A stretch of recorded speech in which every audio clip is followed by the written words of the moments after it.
So let's talk about whether you ought to specialize your firm or leave it more as a generalist working with a wide range of clients. There's no right or wrong to this. It's just a decision that firm owners often think about at some point as their firm is continuing to grow and evolving. This is Lauren Fogelman with Business Success Solution. And I really want to go into what would cause a firm owner who's thinking about niching their firm maybe feel resistance and possibly avoid going that direction. And there's actually 5 reasons that come up that might cause you to hold back. And awareness is the first step in this process to coming up with making a decision as to whether you want to move forward or if you want to remain a generalist. Making that decision is really the bottom line, as opposed to kind of straddling with it, thinking about it, and going back and forth. So just make a decision. Do you want to maybe have a niche or a specialty, or do you prefer to remain a generalist? Anyway, change. It's something that is going to happen at some point in your firm as your firm continues to grow and evolve. Either you love it or you resist it. So let's go into 5 things that cause firm owners to resist moving in the direction of niching their services, even though they feel that it would benefit them as well as their clients. The very first one is the fear of choosing a particular niche. And it might be that you think to yourself, what if I choose the wrong one? And because of that, and feeling that once you make a selection, you're cemented in it forever after, might cause you to hold back. But I want to let you know that if you find you chose a niche, it's not the right fit for you for whatever reasons, it is possible to go ahead and change direction. Nobody's going to come at you and say, what were you thinking? Why is this happening? I told you so, or any of that. If you find that you didn't choose the right one at first, it's okay. You can go ahead and change direction. So the fear of choosing a niche is the very first one that holds back firm owners. Now, number 2 is loss aversion.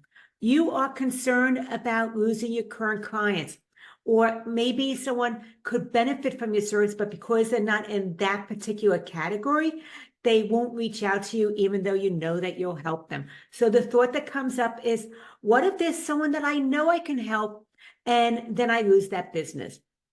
And it is possible in the big picture that absolutely there are some people that you could help that don't reach out to you because they don't realize that you might be the solution for their needs.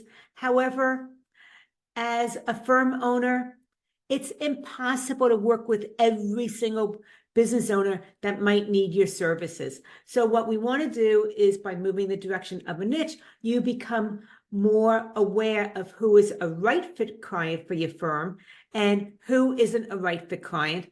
And this allows you to have more systems and improves efficiency. But the bottom line is you get to now cherry pick your clients as opposed to saying yes to everybody, even though you have some gut feelings or some hesitancy that they might not be a great fit down the road. So the second one is fear of losing clients. And then the third one is imposter syndrome. Imposter syndrome is where you wonder, who am I to be able to do this? I don't have the right credentials behind my name. I haven't taken a course and got it certified yet. The thought of specializing feels intimidating because I don't have enough years, experience, knowledge, whatever it might be, to move in this direction. Well, the first thing is, according to research, women tend to have imposter syndrome more than men do. And no matter where you are in your business, whether you're solo or whether you're in the C-suite, about 75% of women tend to experience imposter syndrome at some point. And you're more likely to feel it if you are someone who's an overachiever and that making mistakes is something that you don't like doing. So if you tend to be someone who strives to really do things perfect, you tend to be an overachiever, you worry about what people think about you, or you avoid pushback and confrontation, you might experience imposter syndrome at some point in your career. However, it does impact men also. It's not just women. And I want to say, don't overvalue what you have to offer. Because you're an overachiever or maybe a perfectionist, you probably deliver a much better service than the average person who's doing something similar. Or most likely you are delighting your clients and you don't give yourself credit for all that you do for them. So I want to say, do not undervalue what you have to offer. It's more than what you actually giving yourself credit for. And the other thing is, as you move in a particular niche, have a specialty, you gain even more expertise, and you continue to fine tune your skills. So it's not like you have arrived and you're never going to get better. It is more of an evolution. As you continue to do something more and more, your results continue to improve, and so does your expertise. Okay, number 3 was imposter syndrome. Number 4 is you don't know how to start. Where do I begin? What's the roadmap? What do I do first? Do I have to let go of everybody who I'm currently working with once I decide to have a niche? And I want to say absolutely not to any one of those things. But the bottom line is, if you want to move in this direction, you have to take a first step. You have to do it and start taking action steps to go ahead and move in that direction. But it might be that you are unsure of who you want to be working with. So what vertical, what niche, or what it is that you specialize in. And if you're not sure of who you want to work with and what you want your niche to be, then go ahead and take more of the concept of figuring out first who you don't want to work with. It might be that you don't like having to take care of inventory, or maybe job costing, or that you found that a particular profession attracts a particular type of personality, and that personality just isn't really a good fit for you. So let's start by figuring out who you do not want to work with. And that is a way to start eliminating all the possibilities and start to fine tune. As you begin to become aware of that, you're going to start to become aware of also what makes someone a dream client for you. Is it that they have a particular industry? Is it that they come to your meetings with questions? They want to be able to understand the financials and get your input more. So think about what makes someone a dream client. Is there certain things about their personality?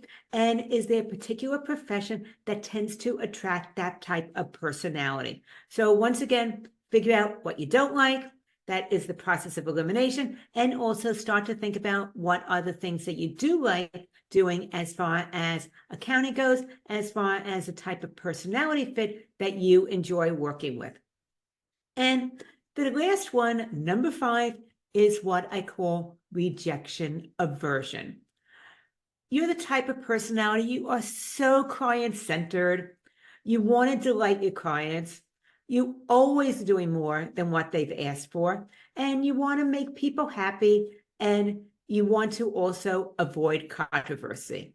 In fact, it is important that people like you, because that the fear of saying no feels uncomfortable, and that is so common with firm owners, especially when you're client-centered, because you need your clients in order to have operational business. So not only does the fear of saying no or rejection keep you from moving forward, it also means that you might not be working to your strengths.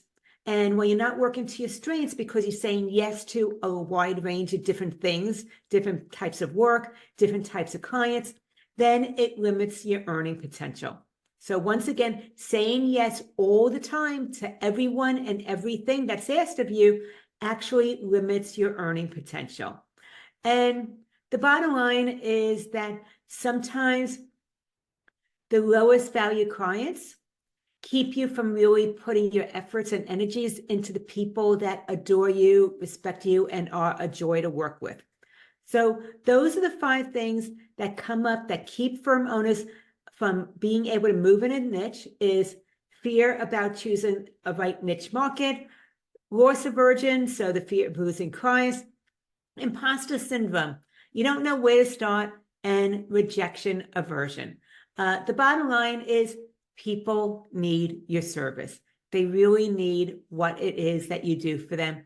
And if you feel that this is something that interests you, you want to find out a little bit more about how to move forward with this and really develop a firm that is working with clients and aligned with your expertise, then go ahead and join my complimentary masterclass on how to develop a highly profitable niche for your accounting firm. It's on Wednesday, July 10th at 4 p.m. Eastern, 1 o'clock Pacific. All the details are businesssuccesssolution.com/niche. So if you find that this is something you are interested in, you want to move in the direction of choosing a niche for your firm, then my complimentary masterclass on July 10th, 4 o'clock Eastern, 1 o'clock Pacific, how to develop a highly profitable niche for your accounting firm is something that you might want to go ahead and register for. And once again, the details are at businesssuccesssolution.com/niche.